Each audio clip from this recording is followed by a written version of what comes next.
ఎంత గొప్పవాడైనా బంగారం దగ్గర పడిపోతాడు. ఎంత వేదాంతం చెప్పినా 10 రూపాయలు కలపడంగానే దాని మీద కాలేసి నిలబడతాడు. అనిత్యాన్ని శరీరాన్ని అందరి సొమ్ము నాకేదాని. ఎంత వాడైనా ఆ బంగారపు కొండని ఆంజనేయ స్వామి సామ ఉపాయంతో, నాయన నేనే పెద్ద బంగారం కొండ దగ్గర ఉన్నానురా, నీ కొండతో నాకు అవసరం లేదు, నువ్వు పక్కకి పోని చాలా నవ్వుతూ వాడిని పక్కకి పంపించేశారు. తర్వాత సురస ఎదురుపడ్డది. బ్రహ్మదేవుడు ఇది నాకు ఇచ్చాడు స్థలం, ఇందులోకి వచ్చిన వాళ్ళందరినీ నేను మింగుతానన్నాను.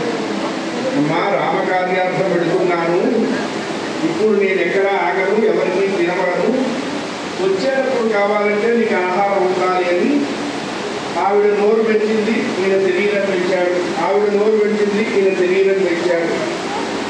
ఎన్ని యోజనాలు నోరు పెంచింది అన్నారు? 100 యోజనాల నోరు పెంచింది తులస.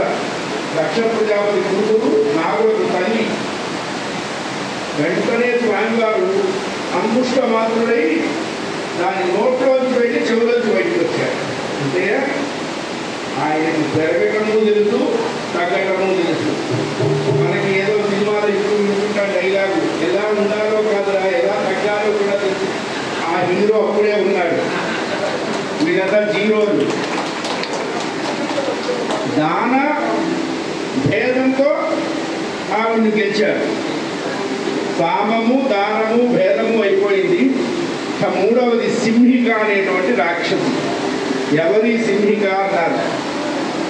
హిరణ్యకశిపుడి కుమార్తె. హిరణ్యకశిపుడికి 4 మగపిల్లలు, 1 ఆడపిల్ల. మనకు ఒక ప్రహ్లాదుడే తెలుసు. ప్రహ్లాదుడు, ఆహ్లాదుడు, అనుహ్లాదుడు, సంహ్లాదుడు, సింహిక అనేటువంటి ఆడపిల్ల. ఈ సింహిక కుమారుడే రాహు. సింహికా గర్భ సంభూతం రాహుం ప్రణమామ్యహం. ఆ సింహికని చంపేశారు స్వామివారు, అంటే దండ ప్రయోగం చేశారు. సామ ఉపాయంతో మైనాకుని, దాన భేద ఉపాయంతో సురసని, దండోపాయంతో సింహికని. అది కమ్యూనికేషన్ స్కిల్స్ అంటే. ఎప్పుడు ఏది వాడాలో అది వాడాలి. నటుడు ఎంత గొప్పవాడైనా ఇన్ టైంలోనే వాడి యాక్షన్ అంతా చూపించాలి. ఇంకొక అరగంట ఉంచితే చిందుతా అంటే అప్పటి వరకు వాడు చేసింది ఏం లేదని అర్థం. అలా సింహికని సంహరించి మొన్నటి రోజు ఆంజనేయ స్వామి వారు చతురంగుళ మాత్రోపి నావకాశ సమిత్యతే అని చెప్పారు. 4 అంగుళాల మేర కూడా వదలకుండా ఈ అశోకవనంతా వెతికి వెతికి వెతికి వెతికి వెతికి వెతికి దుఃఖపడ్డారు. దుఃఖపడ్డారు ఇంత కష్టపడి వచ్చాను, 100 యోజనాలు దాటాను, నా మీద ఎంతో మనసుతో విశ్వాసంతో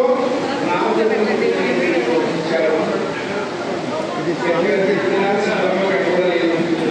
సీతమ్మ కనపడలేదు, రాముడితో కంటే రాముడే బతుకుతాడా? రామచంద్రమూర్తి లక్ష్మణుడిగా జీవిస్తాడా? సుగ్రీవాలు బతుకుతారా? కౌసల్యాలు బతుకుతారా? సీత కనపడలేదు అంటే ఇంత ప్రమాదంగా ఉంటుంది.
చూడండి, అప్పటి వరకు కనపడినటువంటి ఒక దివ్య విశేషం అప్పుడు కనపడుతుంది స్వామివారు. ఇక్కడ ఏమిటి అన్నారు, ఆంజనేయ స్వామి అంతటి వారికే సీతమ్మ కనపడలేదంటే మనం చేసి అరకొర జపంతో ఏ దేవుడు కనపడతాడు చెప్పండి? మాలాతో కర్మేశ్వరై జీభూతరై నికుమాహి మనువాతో దశ దిశకురై యహుతో సుమిరన్నాహి, చేతిలో మాల తిరుగుతూ ఉంటుంది. ఓం శ్రీరామ రామాయ. ఇదో ఎవరో వచ్చారు గురు, ఓం శ్రీరామ. కుర్చీవే, ఓం శ్రీ. కాఫీ హరికలకేమో కనుక్కో, ఇంకెందుకు దెబ్బలు తగలేదా?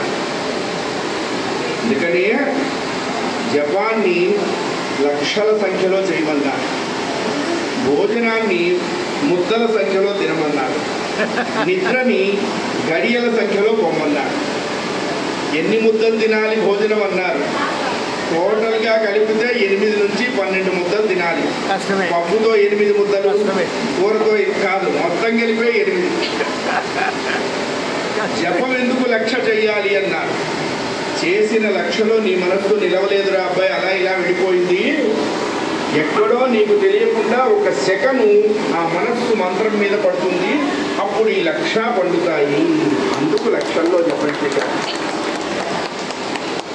అలాంటి సమయంలో ఒక చక్కని శుభశకునం కనపడ్డది స్వామివారి.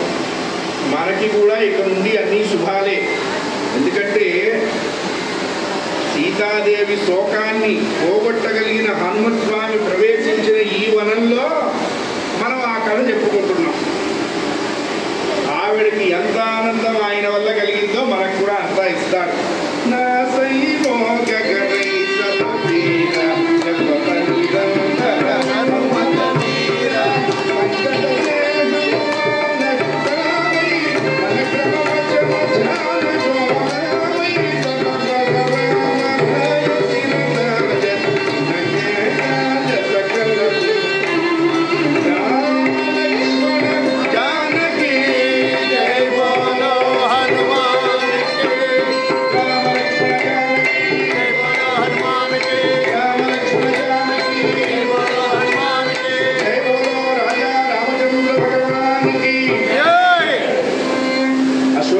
కనపడ్డది. అక్కడ స్వామివారు ఆశ్చర్యపడ్డారు. ఇందు తప్ప సమస్తలంక దీపము శోధించివై నేను ఎక్కడిలో ఏదన్నా పొరపాటు పడ్డానా? ఒక్క అంగుళం కూడా వదలలేదే. సమస్త అశోకవనాన్ని వెతికాని, మరి ఇది ఎలా తప్పిపోయిందబ్బా? నా చూపు తప్పలేదు, సీతమ్మ వారు తప్పించింది. ఎందుకు తప్పించింది అన్నారు. ఒరే, నన్ను వెతకమని మా ఆయన పంపిస్తే నువ్వు నాకు ఒక్కసారి దండం పెట్టకపోతే నేనెట్లా కనపడతాడ్రా అప్పి? మనకు మాట ఉంది కదా, తమ్ముడే వ్యవహారం అంతేగా. అందుకని కనపడనివ్వాల. ఎందుకన్నారు? ఆవిడ ఇచ్ఛాశక్తి, జ్ఞానశక్తి, క్రియాశక్తి స్వరూపుడు. ఆవిడ మాయాశక్తి. ఇది ఎలా తప్పిపోయింది అనుకున్నారు. ఎదురుగా ఒక పెద్ద సింసుప వృక్షం, ఆ వృక్షం కింద మట్టి వేదిక, ఆ వేదిక మధ్య భయంకరమైనటువంటి రాక్షస స్త్రీలు, వాళ్ళ మధ్య రాహు చేత పట్టబడ్డ చంద్రుళ్లాగా అమ్మవారు అశ్రు పూర్ణముఖీం దీనాం పురుషాం మలినమేవచ శోకధ్యానపరాం దీనాం నిత్యం భర్తృపరాయణి. భర్తృ వియోగంలో ఉన్న స్త్రీమూర్తి ఎలా ఉంటుందో ఆ తల్లి అలా దుఃఖంతో ఉన్నది. కళ్ళ కిందంతా చారికలు కట్టిపోయినాయి. కట్టుకున్నటువంటి వస్త్రం మలినమై ఉన్నది. ఆ తల్లి ఈ ప్రాంతంలోనే రోజు సూర్య భగవానుడికి త్రికాలములు అర్ఘ్య ప్రదానం చేసేది. అటువంటి తల్లిని చూశాడు. ఈవిడ తప్పకుండా సీతే అనుకున్నాడు. కారణం ఏమిటి అన్నారు. రామచంద్రమూర్తికి ఏ ఏ లక్షణాలైతే ఉన్నాయో ఆ లక్షణాలు మొత్తం ఈవిడలో కనపడుతున్నాయి. అందుకనే దాంపత్యం ఎలా ఉండాలి అన్నారు. 63 సంఖ్యలాగా ఉండాలి. 6 3ను చూస్తుండాలి, 3 6ను చూస్తుండాలి. దిక్కుమాల కొంపలు ఎట్లా ఉంటాయన్నారు. 36 లాగా ఉంటాయి. 3 ఉంటుంది, 6 జై Shriram. Clockwise, anticlockwise అంతే లెక్క. శ్రీరామచంద్రమూర్తి లాగానే ఉండదుటండి అమ్మవారు.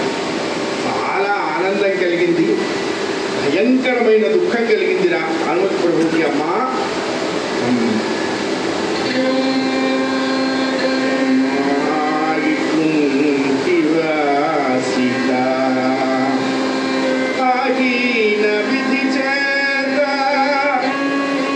దశరథ మహారాజు గారు పెద్ద కోడలుగా, జనక మహారాజు గారి కుమార్తెగా, మా రామయ్యకి భార్యగా, అమ్మా నీకే ఇంత దుర్దశ ఉంటే ఇక లోకంలో ఆనందం అనుభవించేవాడు ఎవరైనా ఉంటాడా? చెక్కిట చేయి చేర్చి వెక్కి వెక్కి వెత్తనేట్టు దుస్తురంతో వెచ్చదూర్చదేలా. రామ రామ రామ రామ అని దుఃఖపడుతున్నావా తల్లి? భయంకరంగా వస్తున్న కన్నీళ్ళని అలా పవిట కొంగుతో అద్దుకుంటున్నది. రామచంద్రమూర్తికి దూరం కాకముందు ఆవిడ అనుభవించిన ఆనంద గడియలు గుర్తు తెచ్చుకుంటూ ఉన్నది. అయ్యో, లక్ష్మణుడి మీద అనవసరంగా నిందారోపణ చేసి ఇంత మహాపాపాన్ని కట్టుకున్నానే. చూడండి,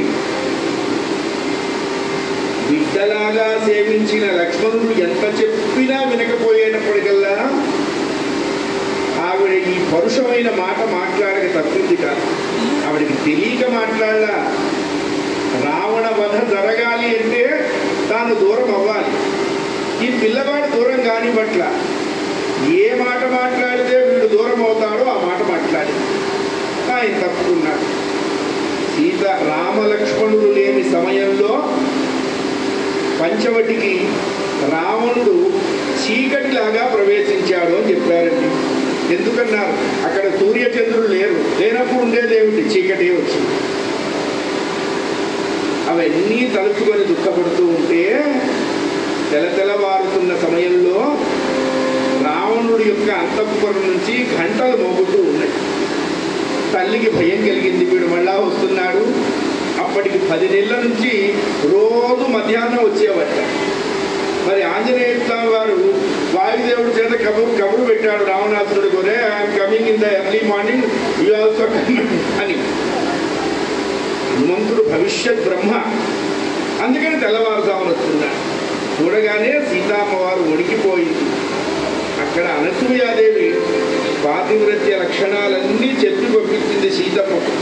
ఎందుకండి అమ్మవారికి అనసూయాదేవి తిలకమిచ్చింది అంటే, పరపురుషుడు నిన్ను చూస్తే భయపడతాడమ్మా ఈ తిలకం పెట్టుకుంటే అని తిలకమిచ్చింది. వస్త్రం ఇచ్చింది, మంచి వస్త్రం. ఈ వస్త్రం ఎందుకు అని జవాబు చెప్తూ,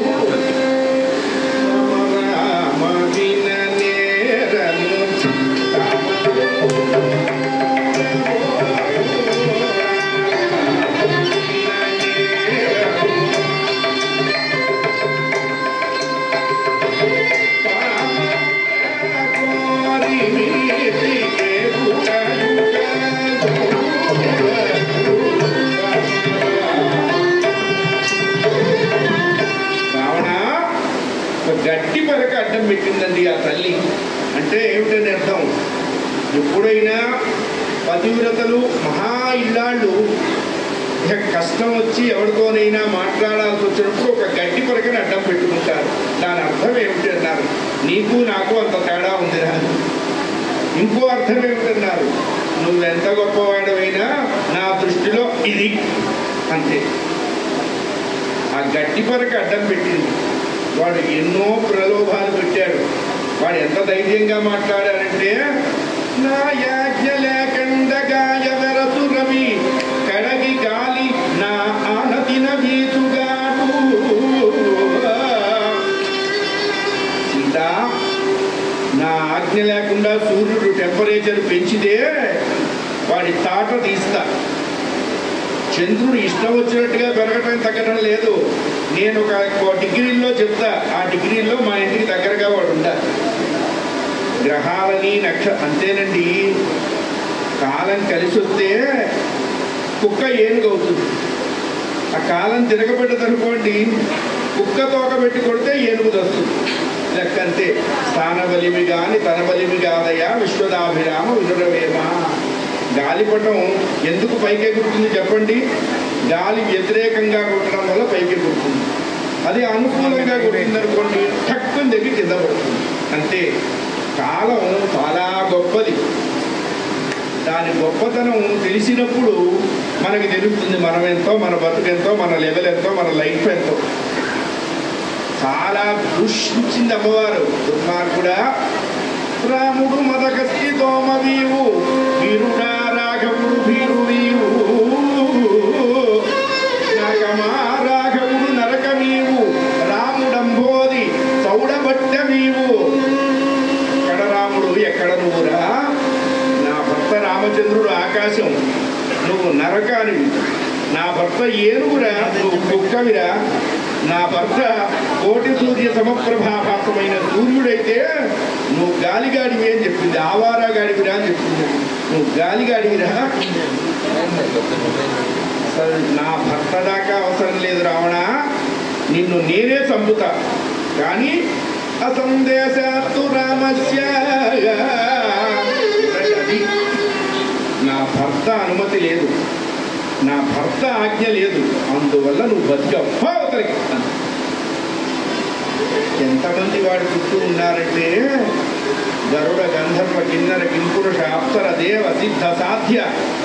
రావణాసురుడి బలానికి మోహించి వచ్చిన వాడు, వాడి ఐశ్వర్యాన్ని కోరి వచ్చినవాడు, వాడి అందాన్ని కోరి వచ్చినవాడు, వాడి అడ్మినిస్ట్రేషన్ని మెచ్చి వచ్చిన వాళ్ళు కొన్ని లక్షల మంది దేవతా స్త్రీలు ఉన్నారండి వాడి దగ్గర. ఆ టైంలో అంతమంది ముందు పట్టుకొని వాడిని ఇట్లా దులిపితే వాడు ఊరుకుంటాడా? నిన్ను మింగుతా అంటూ వచ్చాడు. భార్య మండోదని చెప్పింది, పిచ్చివాడా, ఇష్టం లేని దాన్ని పొందేందుకురా, ఇంతమంది మేము ఉన్నాం, మేము మమ్మల్ని ఆనందపెట్టు, మేము నిన్ను ఆనంద పెడతాం, తప్పు వెనక్కిరా అని చెప్పి తీసుకెళ్ళిపోతుంటే వాడు ఆజ్ఞ ఇచ్చాట. సీత, ఇవాళేదో మనసు మార్చుకున్నాను, 2 మాసాలు గడువిస్తున్నాను, తప్పితే నిన్ను ముక్కలు ముక్కలు ముక్కల కింద కొట్టి మా వంటింట్లో వండించి నేను తిని మా వాళ్ళకి పెడతా. ఒప్పుకున్నావా? నా అంకపీఠం చేరుతాం. ఆలోచన వెళ్ళిపోయి అక్కడ త్రిజట స్వప్న వృత్తాంతం వచ్చింది. ఆవిడ చెప్తే ఒక మంచి మాట చెప్పిందండి. తరుణవు రూప సంపన్నము సుకుమారవు మగవలవు. రాక్షసులంతా సీతమ్మ వారి మీద పడి, ఏమే ఇంక నీకు టైం అయిపోయింది, 2 నెలలే, నువ్వు ఎట్లాగూ చంపబడతావు, ఇది చస్తే దీని గుండెకాయ నేను తింటాసే, ముందే ఇది నాకు రిజర్వ్ చేసుకుంటున్నా. ఒకటి ఇంకో తంతుతా, ఇది చస్తే దీని మెదడు బాగుంటుంది, ఎందుకంటే బోల్డ్ ఆలోచనలు ఉన్నాయి, అది నేను తింటా. ఇంకొకటి తొడలు తింటా, కాళ్ళు తింటా, వేళ్ళు తింటా, గోళ్ళు తింటా అని ఒప్పుకుంటే రావణుడి పట్టమహిషివై మా అందరి చేత సేవలు అందుకుంటావు, కాకపోతే ఒండుక తినబడతావు అని చెప్తారు. ఈ లోపల త్రిజటం వచ్చి వాళ్ళందరినీ ముక్క చివాట్లు పట్టింది. పిచ్చిదానా, ఇప్పుడే నాకు కళ వచ్చింది, తెల వారుతుండగా ఆ కళలో ఒక దృశ్యం చూశాను. ఏం చూశావి అని అడిగారు. ఈమె గారి భర్త అందండి, అది ఆవిడ గొప్పతనం. వాళ్ళంతా అది ఇది వచ్చే అన్నారు. అందుకనే మనం మాట్లాడే మాట మన సంస్కారాన్ని తెలియబరుస్తుంది. అది పుట్టడం రాక్షస కులంలో పుట్టవచ్చు. ఈమె గారి భర్త అన్నదండి రామచంద్రమూర్తిని పట్టుకొని. ఈమె గారి భర్త తెల్లని పూలతో అలంకరించినటువంటి పడవ మీద తెల్లని వస్త్రాలు ధరిస్తూ ఒకసారి దర్శనమిచ్చారు. రెండవసారి తెల్లని ఎత్తులు కలిపినటువంటి బండి మీద కూర్చున్నారు. అప్పుడు ఈవిడ కూడా పక్కనే ఉన్నది. మూడవసారి బ్రహ్మాండమైన తెల్లటి ఏనుగు మీద ఛత్రావృతాననం. ఈవిడ గారి తమ్ముడు ఎవరో ఉన్నట్టున్నా, ఆయన గారి తమ్ముడు ఎవరో ఉన్నట్టున్నాడు. ఆ పిల్లవాడు ఎర్రగా ఉన్నాడే, ఈమె గారి వారు నల్లగా ఉన్నారు. ఆ ఎర్ర పిల్లవాడు గొడుగు పట్టుకొని ఉన్నాడు తెల్లటి ఏనుగు మీద.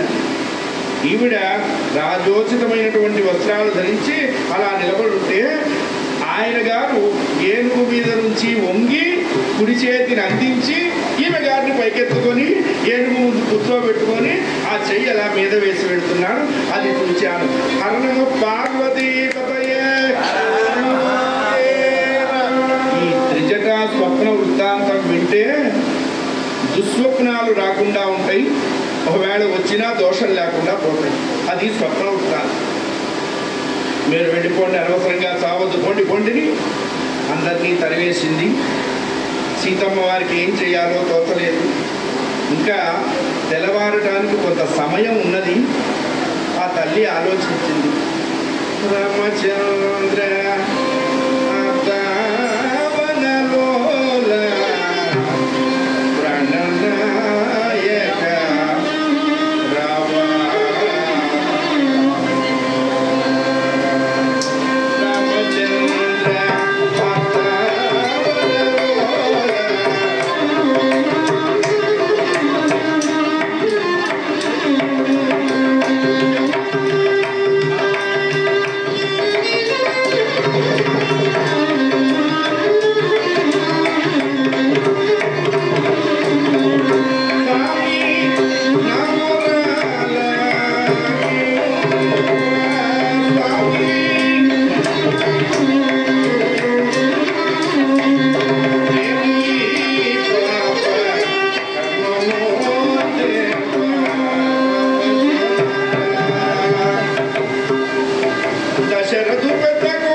అయిపోయిన తర్వాత మనం కూడా ఓ బాధపడతాం. ఏమంటాం? బా అక్కడికి అనవసరంగా వెళ్ళకుండా ఉన్నా బాగుంది. ఇది ఎప్పుడు అంటామండి? ఆ మట్టి ఒంటికి పూసుకున్నప్పుడు అనుకుంటాం. అంతేగా? అది లేకపోతే ఇక 70 mm స్క్రీన్ సరిపోదు మీ వేషాలు. అక్కడ ప్యాంట్ నీళ్ళు తలెత్తుకొని వస్తాడు, చక్కగా సుందరదాం పన్నని చెప్పుకొస్తాడు. అప్పుడేమంటాడు? అనవసరంగా వెళ్ళాడు, వెళ్ళకుండా ఉన్నా బాబు. ఈ ఏడుపు మొదలుంటే ఏడుపు ఉండదు కదా. సీతమ్మ వారు కూడా మానవ నైజం ఎలా ఉంటుందో చెప్తున్నదండి. నిజంగా ఆవిడికి లేదు. ఆవిడ ఉంటే ఆవిడ గురించి చెప్పుకుంటామా? మన గురించి ఎవడన్నా చెప్పుకుంటున్నాడా? ఆవిడ మానవ నైజం ఇలా ఉంటుంది. అందుకనే పురాణం కానీ కావ్యం కానీ ఇతిహాసం కానీ వింటున్నప్పుడు ఏం తెలుస్తుంది అంటే అందులో మనం ఉన్నామని తెలుస్తుంది. అది ఎప్పుడుదో లాంగ్ ఇయర్ బ్యాక్ కాదురా, ప్రజెంట్ నువ్వు ఉన్నావు అందులో. దశరథుడే నువ్వు ఉన్నావు, సీతే నువ్వు. ఆ నిర్వేదన పడుతున్నది. దశరథు పెద్ద కోడలినై దివ్య భవ్య సీమన అయోధ్య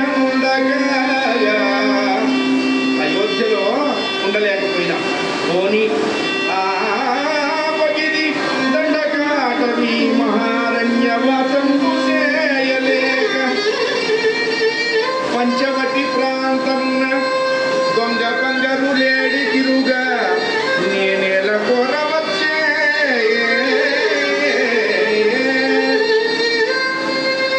లోకంలో ఎక్కడైనా బంగారు లేడి ఉంటుందా? ఉండదని తెలిసి కూడా నేను కోరే. సరే కోరానే అనుకో, నా భర్త నటులేల వంచింపవలసే.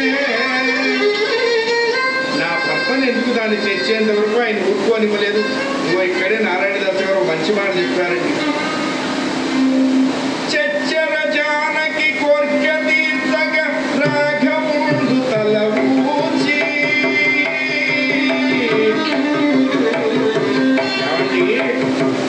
ఆయన ఎవరు అన్నారు? అచ్చవేల్పు కానీ ఆలి మాట కట్టు చెప్పతరమౌనే.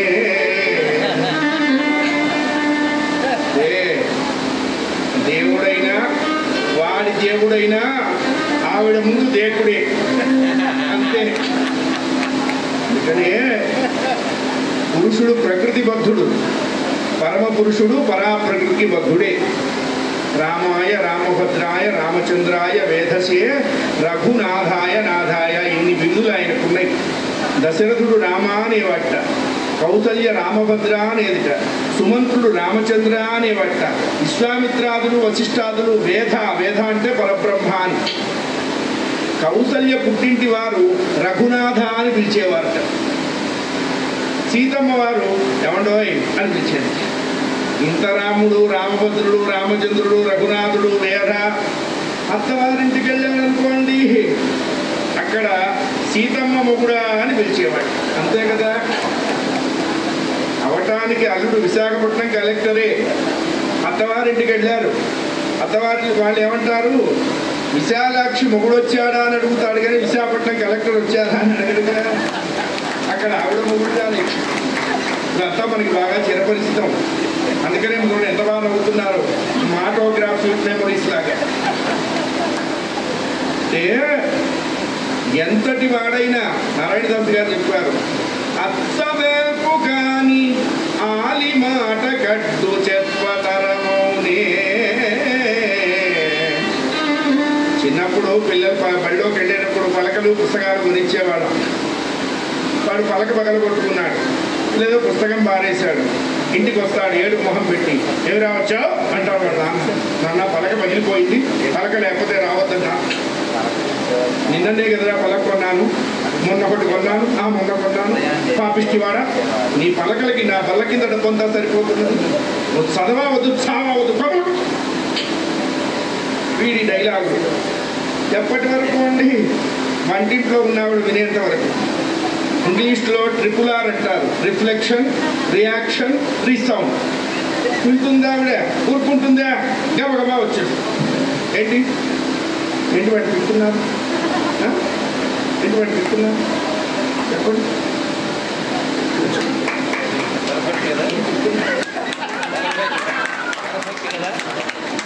కుడిచింది అంటేనే ఇక వాడిని తెలుస్తుంది తర్వాత. ఏంటి కొడతారు పిల్లలు. మీ చిన్నప్పుడు మీరు పగలగొట్టలేదా? పగలగొట్టకుండానే సర్దిగారా?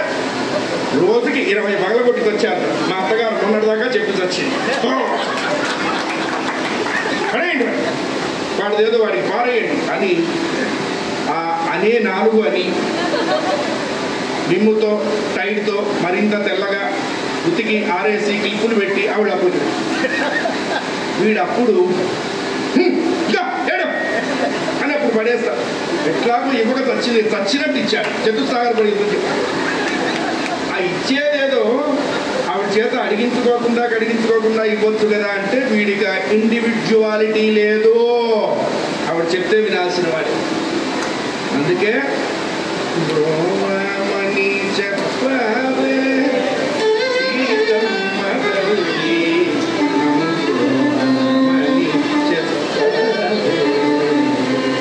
ఆయన 12 ఏళ్ళు ఏడ్చాడు. ఈ ఛానల్ ఏం పనిచేయలే, చీచి నేను పార్టీ మారుతున్నా అన్నాడు. వెంటనే జంపు జడేజా అయినాడు. ఆవిడని అడిగాడు, ఆవిడ వెంటనే సిగ్నల్ ఇచ్చింది. ఊరుకున్నాడా? వెంటనే నిద్ర పెట్టుకొని బయలుదేరాడు. ఎవడైనా అంతే. మా జానకి చెట్ట పట్టగా మహారాజు వైపు బంగారు లేడి దొరికపో నేనట్టు నాదు వంచింపనేల నాదు ఏగెపో. అనుదుండు పుత్రసముడైన లక్ష్మణుని ఆ పాటి దూర్త వచనంబులేలవల్లు అకట కాలమిక్కరి నన్నీ విధిని రావణ అపకృత చేసి హింసించగా నేనేల బ్రతకగల్గు రామ ఆర్ధ రక్షామణి.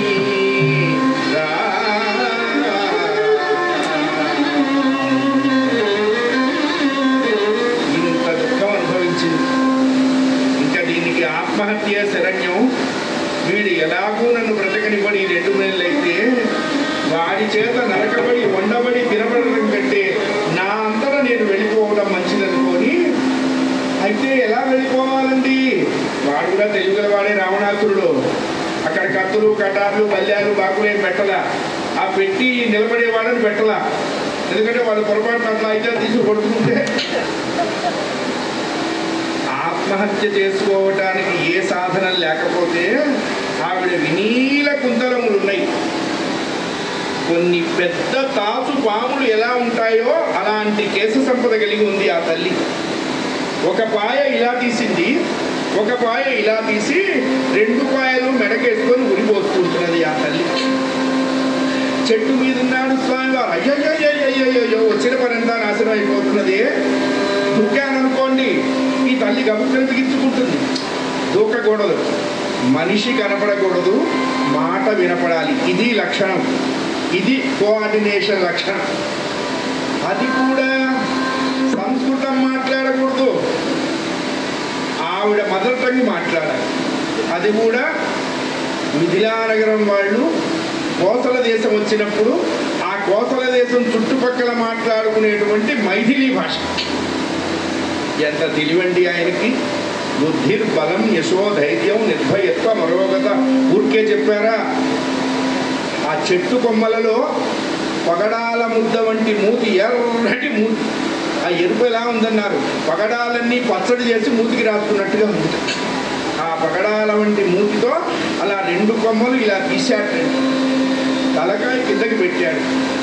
ఆ తల్లి నెత్తినున్నాడు ఆ పిల్లవాడు, చిన్న పిల్లి పిల్లలాగా ఉన్నారు.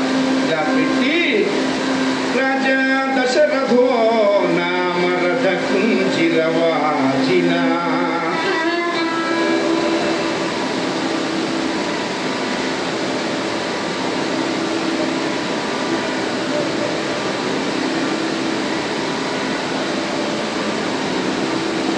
కొంచెం బెడం చేసింది 2 పాయలు. రాజా దశరథో నామరథ కుంచిరవా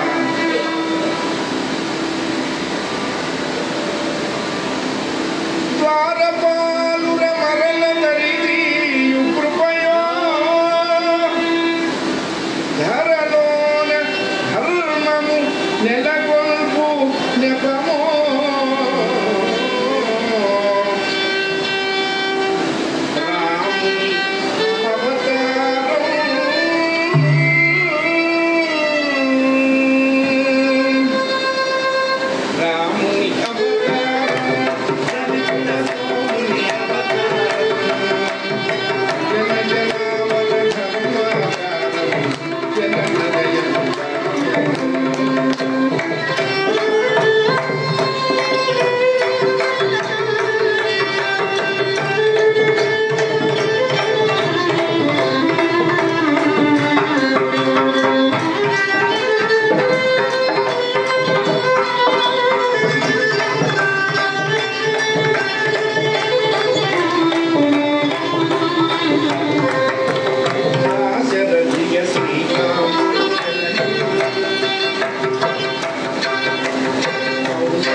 చేసుకొని 3 భార్యలతో కోసల దేశాన్ని పరిపాలిస్తున్నాడు దశరథ చక్రవర్తి.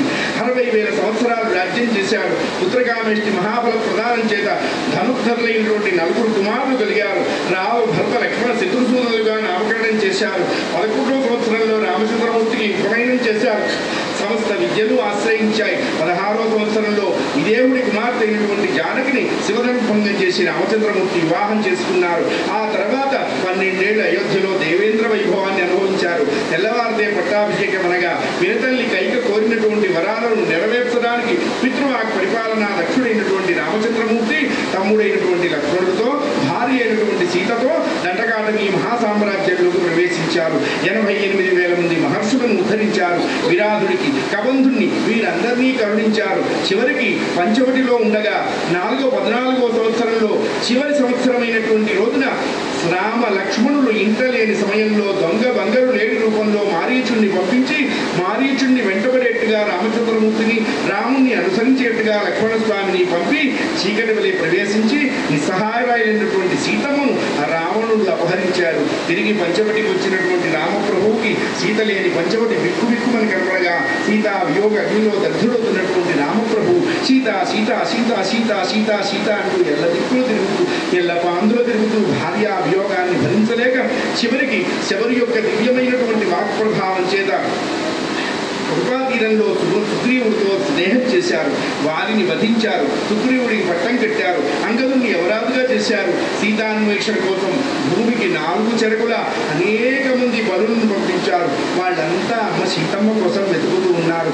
మేము దక్షిణ దిశకు వచ్చాం, మేము 10 మంది వచ్చాం, అందులో నేను ఒక్కడిని రామచంద్ర కరుణాకిరణ ప్రసార ప్రభావం చేత సముద్రం దాటాను. నన్ను హనుమంతుడు అంటారు. అంజనాదేవి కుమారుణ్ణి, కేసరి అనేటువంటి వాయు యొక్క పుత్రుణ్ణి, శ్రీరామ దివ్య కరుణాకిరణం చేత శతయోధన విస్తీర్ణమైన లవణ సముద్రాన్ని దాటాను. ఎదురుగా ఉన్నటువంటి లంకిని పంపవలసిన చోటికి పంపాను. అంగుష్ట మాత్ర రూపంతో అమ్మ సీతమ్మ కోసం లంక అంతా వెతికి వెతికి వెతికి వెతికి వెతికి వెతికి చివరికి ఎంతో దుఃఖాన్ని అనుభవించగా చివరికి ఆ తల్లి నా మీద దాలి తలిచి తన దివ్య భవ్య స్వరూపాన్ని ఇక్కడ చూపగా నేనేదో మాట్లాడదామనుకునే సమయంలో ఆ తల్లి ఆత్మహత్య చేసుకోబోతుంటే ఏం చెయ్యాలో తోచక రామనామం చేస్తున్నాను, జయ బోలో భక్తవత్సల భగవానుకి. మొత్తం అయిపోయి ఏదీ మిగల్చకుండా చెప్పారు. ఇక మళ్ళా ఇంకా ఉరేసుకుని ఎత్తుకేసుకుంటున్నది. అలా తల ఎత్తింది ఆవిడ.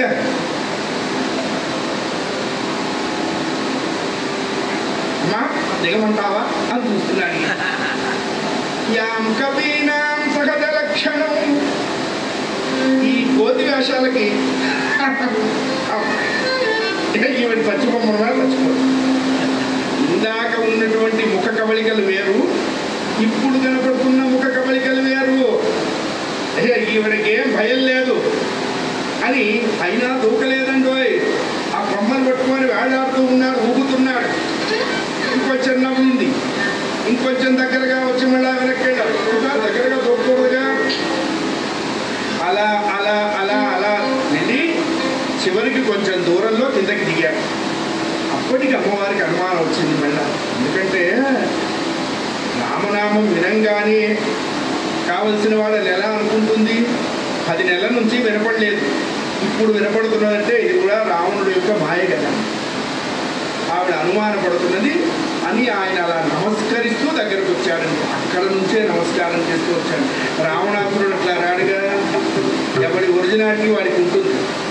అందుకనే స్వభావో దురతిక్రమ అని మనం ఎన్ని ముసుగులు వేసుకున్నా the originality will show what you are, అంతే. దాన్ని తప్పించలే. వచ్చారు. అమ్మా దశరథ మహారాజు గారి పెద్ద కోడలివి, జనక మహారాజు గారి పెద్ద కూతురువి, మా రామచంద్రమూర్తి గారి ధర్మపత్నివి, సీతామాత సకల సద్గుణోపేత భూజాత పతివ్రత లలామ నీవే కదా తల్లి అని ఆ 2 చేతులు జోడించి అలా నమస్కరించారు. అప్పుడు ఆవిడికి కొంచెం అనుమానం తగ్గి, నాయనా నువ్వెవరు అని అడిగింది. హనుమంతుడ శ్రీ రామసేవకుడ. ఆయన బిడు కదండి.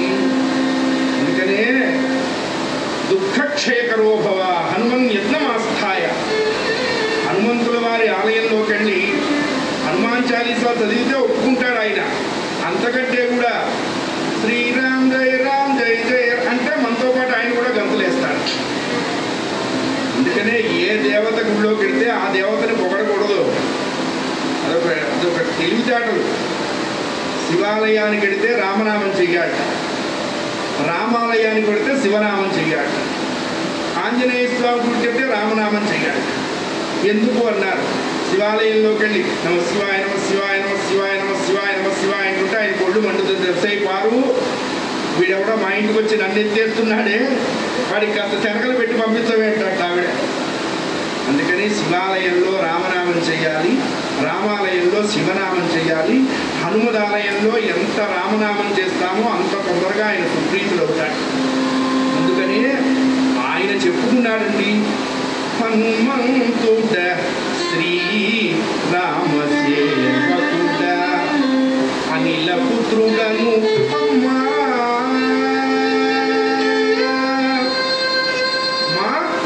నన్ను హనుమంతుడు అంటారు. నాకున్నటువంటి ప్రధాన పదవి రామసేవకుడు, రామదూత్మయుడు. పైగా మా తల్లి పేరు అంజనాదేవి.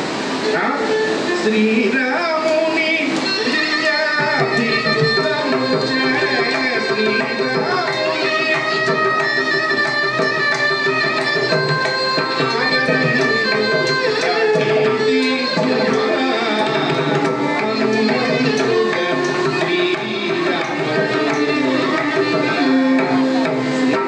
దయచేత ఈ సాగరం దాటిది ఝుమ్మా ఝుమ్ అన్నట్టుగా దాటొచ్చేశాను.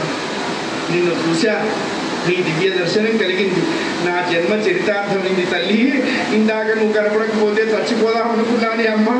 చచ్చిపోతే ఏముందే, బ్రతికి ఉండిన శుభములు పడయవచ్చు అని నిన్ను చూసిన తర్వాత నాకు తెలిసింది. అమ్మా నా జన్మ ధన్యమైంది. నేనే కాదమ్మా, నాతో పాటు వచ్చిన మా వాళ్ళు కూడా ధన్యులైనారు. వాళ్లే కాదు, సుగ్రీవుడు కూడా ధన్యుడైనాడు. నీ బోటి మహా ఇల్లాలి నేను చూసిన తర్వాత ఆ వార్త వాళ్ళు వింటే వాళ్ళు ఎంత ఆనందపడతారు తల్లి అంటూ సీతమ్మకు నమస్కరించి అలా రెండు చేతులు కట్టుకొని నిలబడ్డారు తల్లి. అప్పటికి ఇంకా ఏమీ ఇచ్చిపుచ్చుకోవడం జరగల, నిలబడ్డారు. ఆవిడ కొంచెం సమయం ఇచ్చారు. కొంచెం దుఃఖం కలిగింది సీతమ్మ వారికి. అదేనే ఇందాక రావణాసురుడు మాట్లాడుతున్న మాటలన్నీ వీడు విన్నాడేమో అనుకున్నదా. అదే కదండి మరి పెద్దింటి ఇల్లాలి ఆవిడ, బాధపడుతుంది కదా. అక్కడ ఒక మాట అంది, వింటివా నీతమ్మా అప్పది తలల రాకాసి ప్రేలుట నీ చెవులతోనే. ఆ 10 తలల రాక్షసుడు మాట్లాడిన మాటలు విన్నావా అని అడిగింది. విన్నానమ్మా, బాగా మాట్లాడారు అల్లా. అంటే ఆయన దోత ఎందుకు అవుతాడో భూత అవుతాడు. వెంటనే ఏమన్నాడు, అమ్మా నేను ఇప్పుడే వచ్చాను అన్నాడు. సత్యం బ్రూయాత్ ప్రియం బ్రూయాత్ న బ్రూయాత్ సత్యం అప్రియం అని చెప్పింది. సత్యం చెప్పాలి, మంచిగా చెప్పాలి. ఒకవేళ నువ్వు చెప్పే సత్యం వల్ల ఎవరికైనా బాధ కలుగుతుంది అనుకున్నప్పుడు ఆ సత్యం చెప్పకూడదు. చెప్పకపోతే దోషమేం లేదు.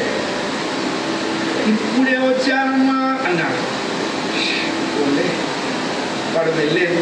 మరి చూడండి అన్నా, వింటే ఎంత బాధపడతాం.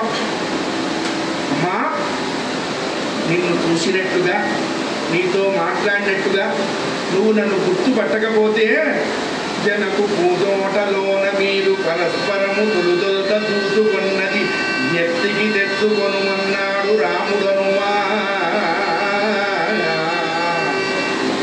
ఆ సంగతి చెప్పారు. మీ ఇద్దరు మొట్టమొదట చూసుకున్న విషయం కూడా నిన్ను ఒక్కసారి అనంగానే అమ్మ వీడు మా ఆయన పంపిస్తే వచ్చిన వాడే అనుకున్నారు. అప్పుడు స్వామివారు అమ్మా నీ భవ్య చరిత్రముగానని దాశరథి నీకు యొకింత తన అనవాలుగా ఈ రామముద్రిక నిత్యని రూపో. జయ బోలో సీతామహాసాధ్వికి. నువ్వు గుర్తుపడతావో లేదో అని మీ వారు వెళ్ళినాడు. మీ తండ్రి గారు వారికి మధుపర్క ప్రాసం చేసి ఉంగరం పెట్టారు. ఆ ఉంగరం ఇచ్చారు, ఇదిగో అమ్మా. మనకి మధుపర్క ప్రార్థన చేస్తారు. అల్లుడు నోరు తీపి చేస్తాడు మామగారు. మనవాళ్ళు ఏం మాట్లాడతారన్నా, అల్లుడు కానీ ఎప్పటి నుంచి అంతా చేదే, అంతా పులిపే, లాస్ట్ మెమరీ స్వీట్ ఇదేరా తిను అంతేగా. ఎవరో పాపం పెళ్ళి అయిందిట, వాళ్ళు ఫేస్బుక్లో పోస్టింగ్ పెట్టారు, ఇవాళ మా వెడ్డింగ్ యానివర్సరీ, మమ్మల్ని విష్ చేయండి అని. వెంటనే వేరే వాడు కాంప్లిమెంట్ పెట్టాడు, కాంప్లిమెంట్, మీ పర్సనల్ విషయాలు ఇందులో పోస్ట్ చేయకండి, మీ పర్సనల్ ప్రాబ్లమ్స్ ఇందులో పోస్ట్ చేయకండి. ఇంకోటి అడిగాట, భార్య అడిగితే, ఏమండి అందరూ హ్యాపీ డేస్ అంటారు, హ్యాపీ డేస్ అంటారు, హ్యాపీ డేస్ అంటే ఏమిటి అని అడిగింది. వీడు అన్నట్టు, వదిలేవే, అయిపోయిన పెళ్ళికి మేడాలు ఎందుకు, వదిలేయి అన్నాడు. లేదు చెప్పాల్సింది, చెప్పాలా, చెప్పాలి. ఏం లేవే, పెళ్ళికి ముందు నావి, పెళ్ళి తర్వాత నీవి. ఆ మధుపర్క ప్రార్థన చేసి అల్లుడు, ఇప్పుడు తోడళ్ళు అంటే ఎవరు అని అడిగారు మా గురువు గారు. ఏం లేదు, ఒక కంపెనీలో మోసపోయిన 2 కస్టమర్లు అని చెప్పారు. ఎన్ని విశేషాలు, ఒక కంపెనీలో మోసపోయిన 2 కస్టమర్లని తోడళ్ళు. ఏం చేస్తాం, అంతే, అనుభవించాలి.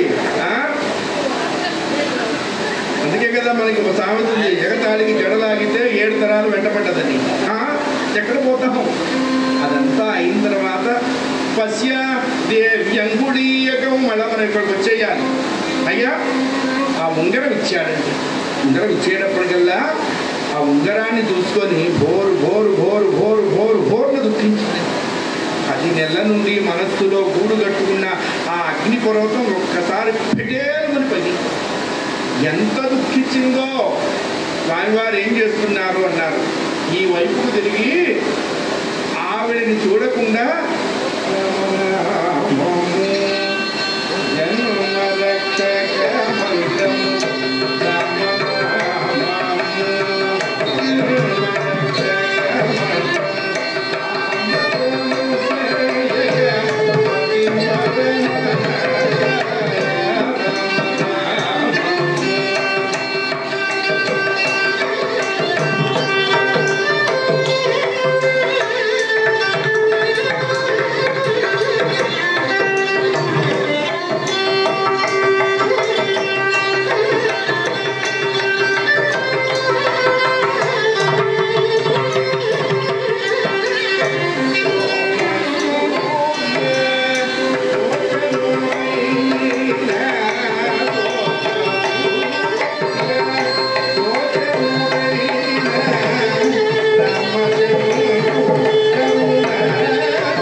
దుఃఖపడుతున్నది. ఈయన ఇటువైపు వెళ్ళి రామనామం చేస్తున్నాడు. దీంట్లో అర్థం ఏంటండి? ఆవిడ ఏడుస్తున్నది, రాముని వారి భార్య. ఈయన ఎదురుగా నిలబడి సెల్ ఫోన్తో వీడియో తీసి, అదో దరిద్రమైపోయింది. గుళ్ళోకి వెడితే దేవుణ్ణి చూడటం మానేసి సెల్ఫీ తీస్తుంది. వీలుగా ఉంటే ఒకసారి బయటకు వస్తావా, సెల్ఫీ దిగుదాం. అందుకే వాడు గోపాల నుంచి బయటికి రావటం. అసలు మనం చూడంగానే ముందర మెయిన్ గేట్లు వేయండి అంటున్నాడు. తీస్తే ఆవిడ కాదంటుందా? ఆవిడ దుఃఖాన్ని తాను చూడలేదు అని ఆవిడకి తెలియాలి. అందుకని వెనక్కి తిరిగి రామనామం చేస్తున్నాడు. కొద్దిసేపటికి దుఃఖం తగ్గింది. అందుకనే ఏడ్చే వాళ్ళని పూర్తిగా ఏడవనివ్వాలి. మధ్యలో మనం వేలు పెట్టకూడదు. వీడు ఏడుస్తూ మొదలుపెట్ట. నువ్వెందుకు ఏడుస్తున్నావురా అని అడిగా. ఏం లేదు, గ్రూప్ సింగింగ్ అయితే బాగుంటుందని నేను కూడా మొదలుపెట్టాను. డ్యూయట్ అంటారే, ఇద్దరు కలిపి ఏడవటం. ఇద్దరు కంటే ఎక్కువగా కలిసి ఏడిస్తే దాన్ని ఏమన్నారు? దాన్ని మందగానము అన్నారు. మందలుగా ఏడుస్తుంటారు. దుఃఖాన్ని తగ్గించుకుంది. ఆయన హనుమా అని పిలిచింది. అమ్మా, నిన్ను చూశాను, ఆయన్ని నువ్వు చూశావు, మరి నిన్ను చూసినట్టుగా ఏమన్నా ఇస్తావా అని అడిగా. చూడమణి ఇదే ఆనవారుగా చూపి రాముని తనలో చామంతి బిళ్ళ ఉంటుంది. వెనకట్లో ఆ చామంతి పూలు పెట్టుకునేవాళ్ళు పుని స్త్రీలు అయినటువంటి వాళ్ళు. అందుకనే సౌమంగళ్యాలు అన్నారు. అవి ఎట్టి పరిస్థితుల్లో తీయకూడదు. మిగతా ఆభరణాలు ఏమీ ఉన్నా లేకపోయినా 10 మంది ముత్తైదుల ముందు, 20 మంది పెద్దల ముందు, 2 బ్రాహ్మణుల ముందు కట్టినటువంటి మాంగళ్యం తీయకూడదు. అది ఎప్పుడూ తీయకూడదు. ఇంత బంగారం వేసుకోవటానికి లేని బరువు ఆ 4 పూసలు వేసుకోవడానికి వచ్చిందే. ఈ మధ్య చాలామందికి ఫ్యాషన్ అయిపోయింది. అసలు ఎవరు గుర్తుపట్టడానికి లేకుండా ఉన్నారు. ఆంటీ అంటే ఎవరు, ఏంటి అంటున్నారు. ఎవరు ఆంటీ ఒప్పుకోవట్లా. ఏం మాయరోగం, మా అని పిలవకూడదా? మా అమ్మ అని పిలవనమ్మా, మా అమ్మ అని పిలుస్తా నీకు ఇష్టమైతే అంతే. పంచమాంగళ్యాలు అని చెప్పారు. నొసట తిలకము, మెళ్ళో నల్లపూసలు, చేతులకి గాజులు, కాళ్ళకు పట్టెలు, ఆ వేళ్ళకి మట్టెలు. ఈ 5 పురుషుడికి ఆయుర్దాయాన్ని పెంచుతాయి, స్త్రీలకి సౌభాగ్యాన్ని ఇస్తాయి. ఆడవాళ్ళకి ఎంత భాగ్యం ఉన్నా భర్తతోటినే, అదే గుర్తుపెట్టుకోవాలి. అంతకు మించిన సౌభాగ్యం ఏమీ లేదు స్త్రీలకు. ఎక్కడికి వెళ్ళినా పిలిచి పెద్దపీట వేస్తారు. అందుకనే భార్య వేరు భర్త వేరు కాదు, భార్యాభర్తలు ఇద్దరూ ఒకటే. అది చెప్పడానికే సీతారాములు ఇద్దరూ ఒకటే అన్నారు. సీత వేరు రాముడు వేరు కాదు. రాముడిలోనే సీత ఉన్నది, సీతలోనే రాముడు ఉన్నాడు. అది దాంపత్యం అంటే, అది భార్యాభర్తల సౌఖ్యం. ఆ చామంతి బిళ్ళ అది ఎందుకుందండి మనకు అనుమానం. ఈ కన్నాలు వెతకడం అలవాటుగా. వనవాసం సీతమ్మ వారికి లేదు, రాముడికి ఒక్కడికే ఉంది.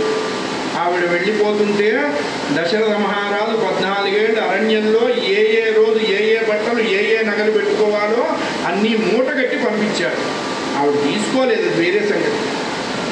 చామంతి పువ్వు రావణాసురుడు తీసుకెళ్తున్నప్పుడు విప్పి పడేయటానికి వీలు లేకపోయింది ఆవిడకి. అందుకని చూడండి, దేవుడు చాలా గొప్పవాడు. ఊరు కాని ఊర్లో, దేశం కాని దేశంలో ఎక్కడో పొరపాటున తప్పిపోతాం. ఎవడో తెలుగు మాట్లాడే కనపడతాడు, మీ వాళ్ళు అక్కడ ఉన్నారు రండి అని చేయబట్టి తీసుకెళ్తాడు. వాడే భగవంతుడు ఆ రోజు మనకి.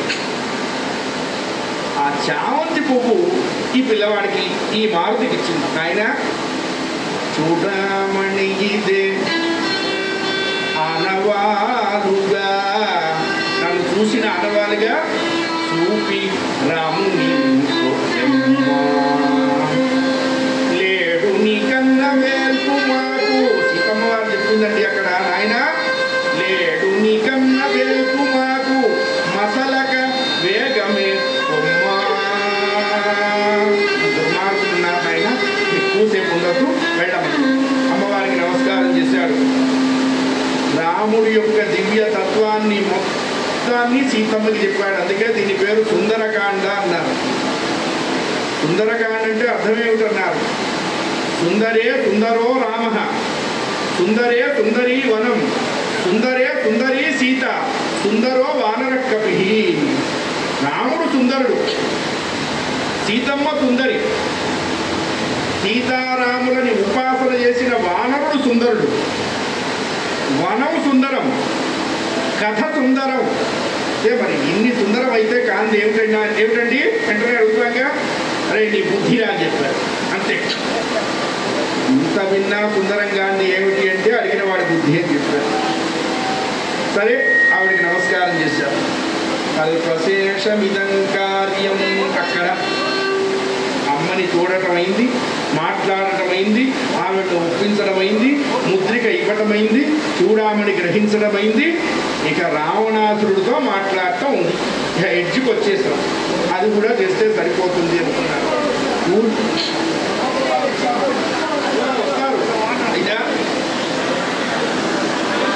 అల్పశేషమిదం కార్యం. ఊరికే రావణాసురుడి దగ్గరికి ఎంట్రీ పాస్ ఇవ్వడుగా.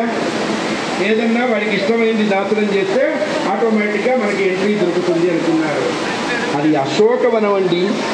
రావణాసురుడు పెంచి ప్రేమతో ఎంతో గారాభంగా పెంచుకున్న గార్డెన్ అది.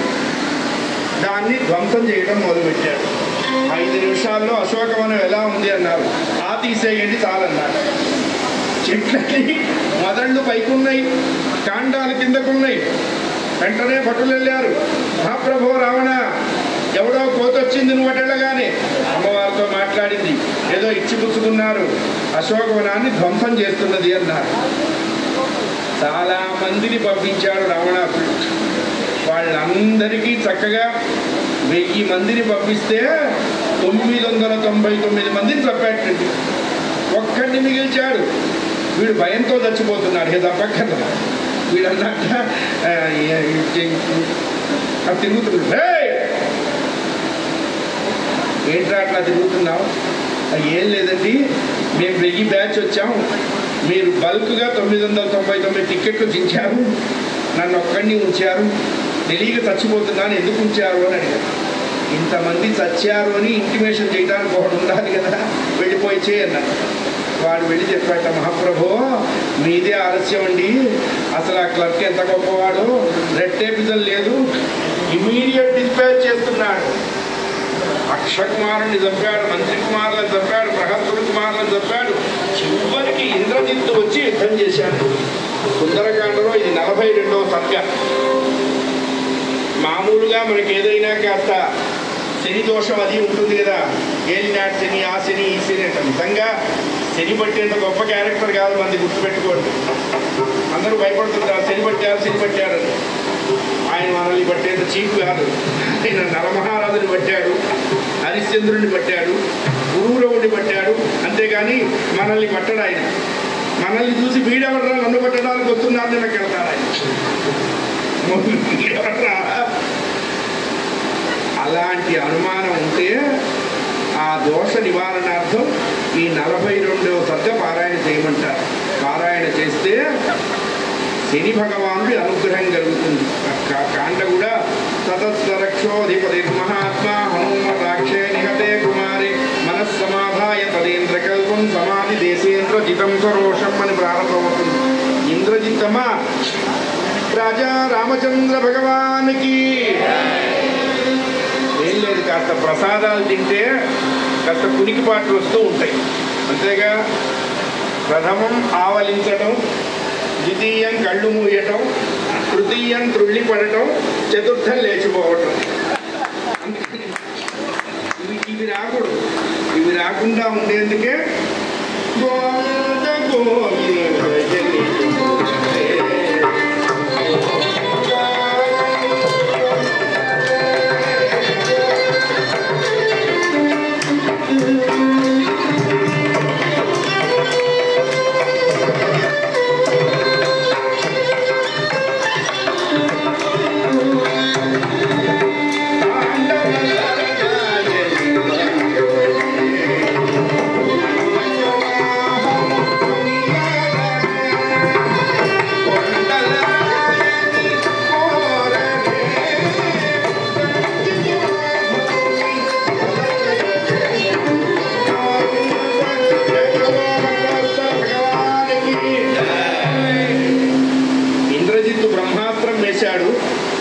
బంధించింది.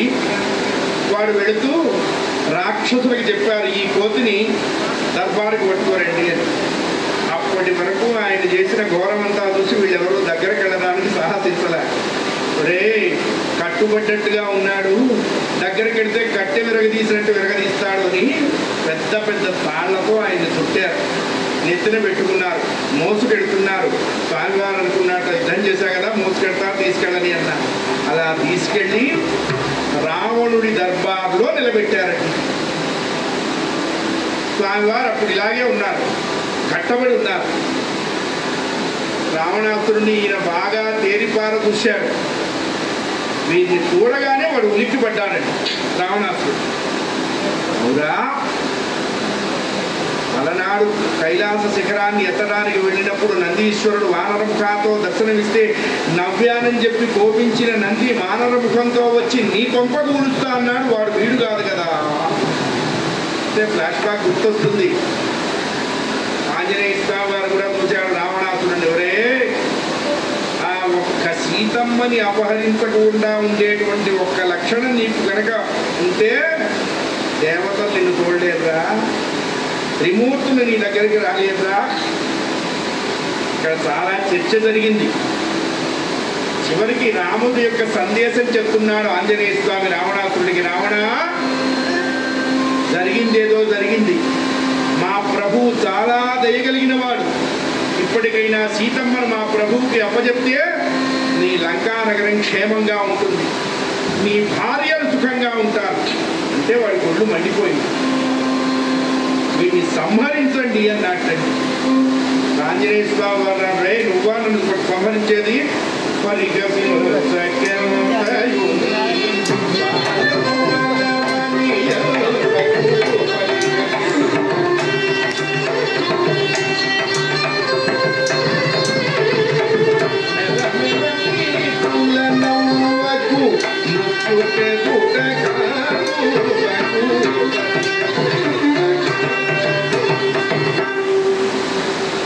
ఒక్క దెబ్బ కొడితే చాలు రావణ.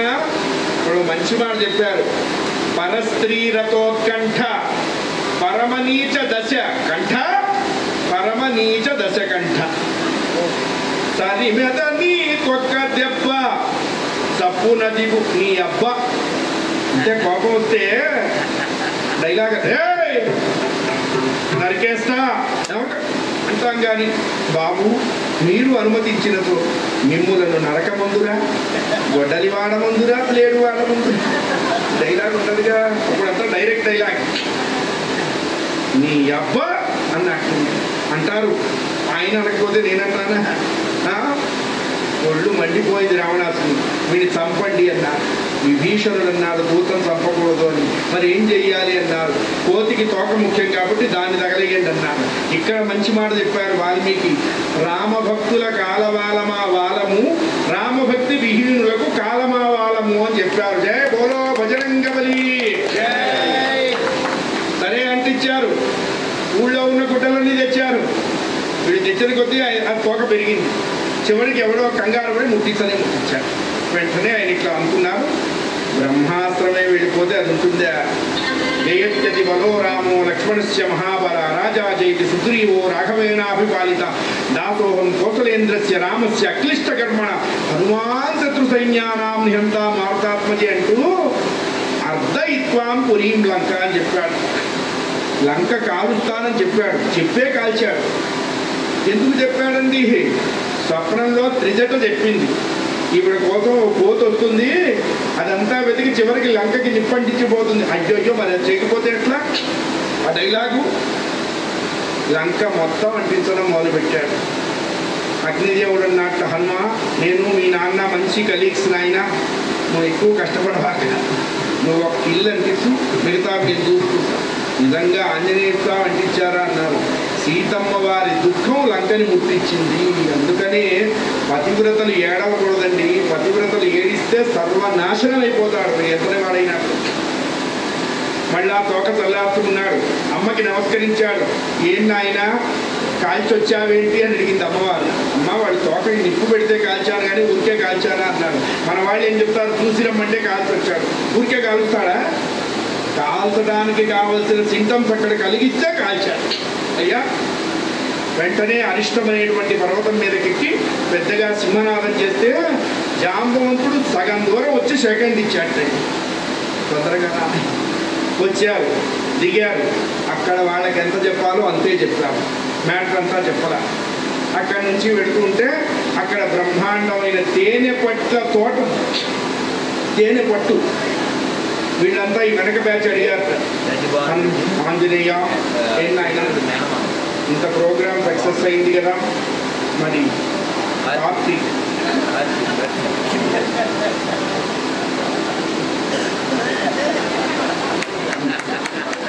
ఈ వెనక చేరే బ్యాచ్ ఎప్పుడు ఇదే. వాడు చెయ్యరు చావరు. ఎక్కడున్నదిరా అన్నాడు అంగదుడు. సుగ్రీవుడి మేనమామ తేనె పట్లని పెంపకం పెంచుతాడు, వాడి దగ్గర ఉందన్నారు. వాడి దగ్గరికి వెళ్ళారు. లోపలికి అడుగు పెట్టారు. చంపారు. నువ్వెవడైనా చంపేది మేమే చంపుతామన్నారు. వాడి పేరేమిటన్నారు? దధిముఖుడు అన్నారు. అంటే గడ్డ పెరుగు లాంటి ముఖం. వీళ్ళు ఏం చేశారన్నారు? మజ్జిగ చేశారు. శుభ్రంగా ఆ తేనె పట్లలో ఉన్న తేనెంతా తాగి ఇక్కడ మా నారాయణ దత్త గారు ఒక మాట చెప్పాడు. ఇది శ్రీరామ దివ్య చింతనామృతపాన మత్త విశేష చిత్తులైన మహిత కవివరులు. వాళ్ళు అంతకు ముందే ఒక రసం తాగారు. ఏమిటా రసం అన్నారు? రామనామామృతం అనే రసం తాగారు. ఇప్పుడేం తాగారు? తాగారు. ఈ తేనె పట్లు మధురసమును ప్రోలిన గాని, మధురసాన్ని తీసుకున్నప్పటికీ రామచంద్రుని చింత మరువరైతి ఇదేమి చిత్రమో. రాముని మర్చిపోకుండా బాగా ఫ్రూట్గా పుచ్చుకున్నారు. తేనె ఎక్కువ తాగినా తూళ్ళు వస్తుంది, మందే తాగక్కర్లేదు, అది ఏం తాగినా మైకం వస్తుంది. వీళ్ళు ఏం చేస్తున్నారు? ఆ మైకంలో ఉన్నారు, రామనామం చేస్తున్నారు. ఎట్లా ఉన్నారు?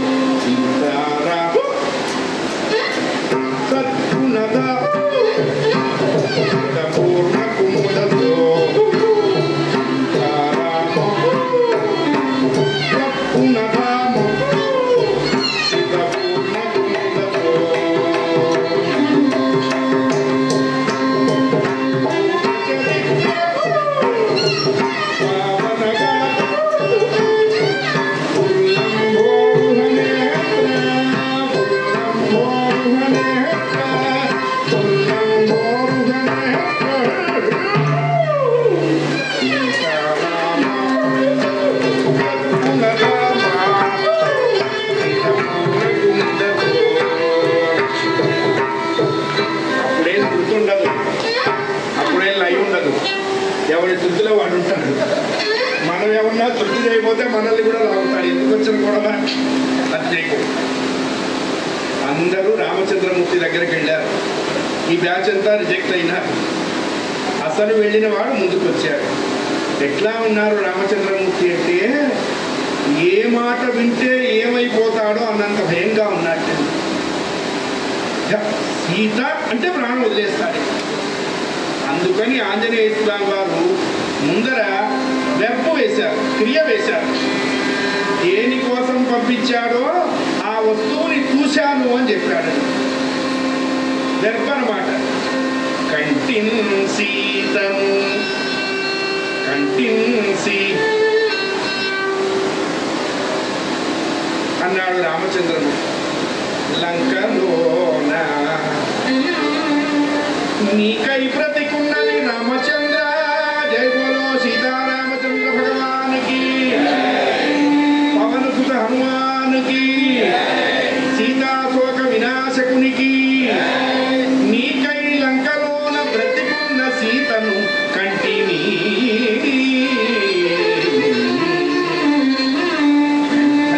రామచంద్రమూర్తి కౌగలించుకున్నారు, ఆయన్ని ఆశీర్వదించారు. ఏమని ఆశీర్వదించారో తెలుసా అండి? శివుడు తప్ప ఇట్టి పని చేయవరి వశము, ఔరా నీ సామర్థ్యము అనిలజ అసదృశము.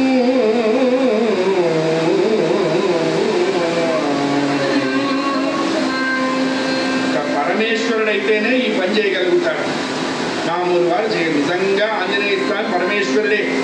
ఆయనకి 3 కళ్ళు ఉన్నాయి. ఒకటి సూర్యనేత్రము, ఒకటి చంద్రనేత్రము, ఒకటి అగ్నినేత్రము. ఈ 3 లంకలో ఉపయోగించాడండి. ఏం చేశాడు అన్నారు? సూర్యనేత్రం లాంటి షార్ప్ రేస్తో లంకంతా వెతికాడు సీతమ్మ గురించి. చంద్రనేత్రం ఆనందాన్ని కలిగిస్తుంది, సీతమ్మకు రాముడి సమాచారం చెప్పి ఆనందం కలిగించాడు. అగ్నినేత్రంతో లంకంతా తగలేశాడండి. ఆయన పరమేశ్వరుడు అవునా కాదా? రామచంద్రమూర్తి ఆశీర్వదించారు. అంటే ఇక్కడ ఏం చెప్పారు? నాయన నీకు కూడా నేను ఎప్పుడైనా సహాయం చేస్తాను. ఈ పిచ్చి మాట. అంటే ఎవరికైనా కష్టం వస్తే మనం సహాయం చేస్తే వాడేమంటాడు? నీకు కూడా అంటే మనకు కూడా కష్టాలు రమ్మనే. రామచంద్రమూర్తి ఆ మాట మాట్లాడారు. నీకు కూడా నేను చేస్తాలి, నీ సంగతి చూస్తాలి, భవిష్యత్తులో నీకు ఎట్టి ఆపదలు రాకుండా ఉండాలి అని చెప్పి నేను ఆశీర్వదిస్తున్నాను అన్నారండి. రాజా రామచంద్ర భగవానికి ఆయనని కౌగలించుకున్నారు. కహా భరత సమతుమ భాయి సహసవదన తుమరో ఎసగాహి అసగై శ్రీపతి కంఠలగావ. ఇలా కౌగలించుకుంటే వీళ్ళంతా మంగళ నీరాజనాలు ఇచ్చారు. ఎవరికి ఇచ్చారు అన్నారు? మారుతి రామచంద్ర ప్రభులకు ఇచ్చారు. ఆ తర్వాత సేతువు బంధించారు, లంకకు వెళ్ళారు, రావణ వధ చేశారు, సీతాదేవిని అగ్ని ప్రవేశం చేయించారు. పుష్పక విమానంలో నందిగ్రామం వచ్చి భరతుడిని ఎక్కించుకొని అయోధ్య చేరి చైత్ర శుద్ధ షష్ఠి రోజు రామచంద్రమూర్తి పట్టాభిషేకం చేసుకున్నారు. ఈ లంకానగరంలో ఈ అమ్మవారి అశోక వాటికలో ఈ కథాగానం చేసేటువంటి అదృష్టం ఈ శరీరానికి నా తల్లిదండ్రులు ఇచ్చారు. వాళ్ళకి ధన్యం చేస్తూ మా గురువులకి ఈ సాకార విద్వాంసులకి ఇంతమందికి ఇన్ని రోజులు చక్కగా ఇన్ని అమరుస్తూ ఈ అశోక వాటికలో కథాగానం ఏర్పాటు చేసినటువంటి రమేష్ అయ్యం గారికి, అలాగే మా రాధా మనోహర్ దాస్ గారికి, వచ్చిన మీ అందరికీ కూడా పరమాత్మ ఏది ఇస్తే ఇంకోటి ఇవ్వాల్సిన అవసరం లేదో అదే ఇవ్వాలి అని చెప్పి ప్రార్థిస్తూ అయ్యా కథకు మంగళం పాడతాను.